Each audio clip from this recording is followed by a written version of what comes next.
আসসালামু আলাইকুম ভিউয়ার্স, আমি ইসমজেরিন ইজি রান্না থেকে আজকে আপনাদের জন্য আবারও একটা নতুন একটা রেসিপি নিয়ে এসেছি।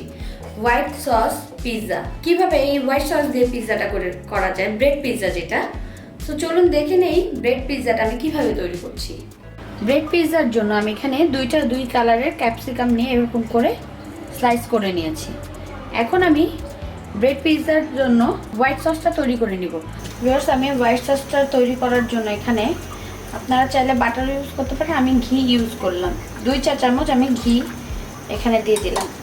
ভিউয়ার্স, ঘিটা একটু গরম হয়ে গেছে, আমি এখানে এখন 2 চা চামচ ময়দা দিয়ে দিব। এখন এটাকে ভালো করে এভাবে নেড়ে নিতে হবে।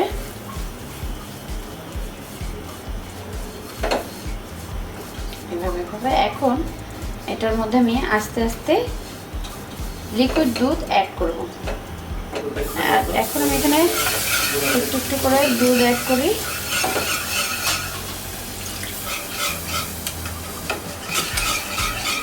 এভাবে পুরোটাকে ভালোভাবে মিক্স করতে হবে।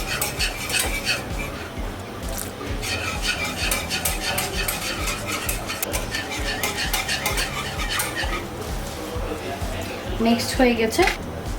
1/2 চা চামচ গোলমরিচ গুঁড়ো অ্যাড করে দিলাম।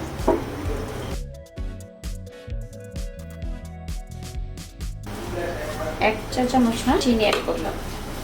হোয়াইট সসটা তৈরি হয়ে গেছে। এখন আমি এটাকে নামিয়ে রাখবো, এটা ঠান্ডা হওয়ার জন্য নামিয়ে রাখবো। ভিউয়ার্স, তেলটা আমার গরম হয়ে এসছে। এখন আমি ক্যাপসিকামগুলো আমি এটার মধ্যে হালকা সেদ্ধ করে নেব।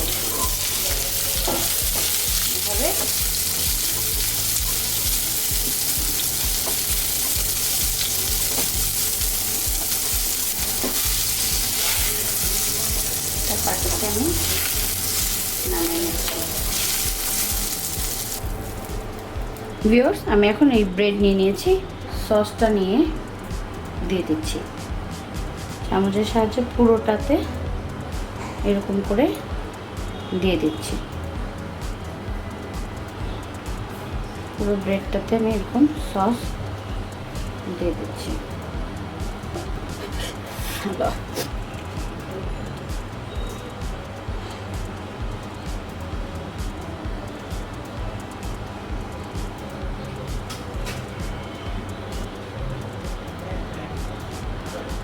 এভাবে সেম ওয়েতে আমি আরেকটা তৈরি করে নিচ্ছি। এইভাবে করে আমি বাকিগুলো করে নিচ্ছি। ভিউয়ার্স, আমি একটা প্যান চুলায় দিয়ে এবং তার মধ্যে একটু সামান্য তেল দিয়ে নিয়েছি এবং আমি এখন এই পিৎজাটাকে এইখানে একটু ভেজে নেব।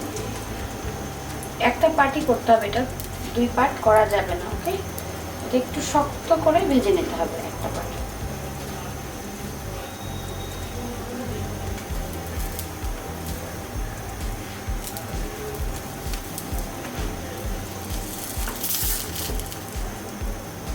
এখন আমি এটাকে তুলে নিচ্ছি, এখানে দিয়ে দিচ্ছি। ভিউয়ার্স, দেখতে পেলেন ব্রেড পিৎজাটা কত সহজেই হয়ে গেল এবং এটা খেতে যে কত ইয়ামি হবে এটা আসলে বলে বোঝানো যাবে না। আপনারা অবশ্যই বাসায় ট্রাই করবেন এবং আমাকে কমেন্টস বক্সে জানাবেন আমার এই রেসিপিটা আপনাদের কেমন লাগলো। ভিউয়ার্স, দেখতেই পেলেন ব্রেড পিৎজাটা খুব সহজেই খুব অল্প উপকরণ দিয়ে আমি তৈরি করে ফেলেছি। সো আমার ভিডিওটি ভালো লাগলে লাইক কমেন্ট শেয়ার করবেন, আমার চ্যানেলটিকে সাবস্ক্রাইব করবেন, পাশে থাকা বেল আইকনটি অবশ্যই ক্লিক করবেন যেন আমার প্রতিটা ভিডিও আপনাদের কাছে চলে যায়। Thank you.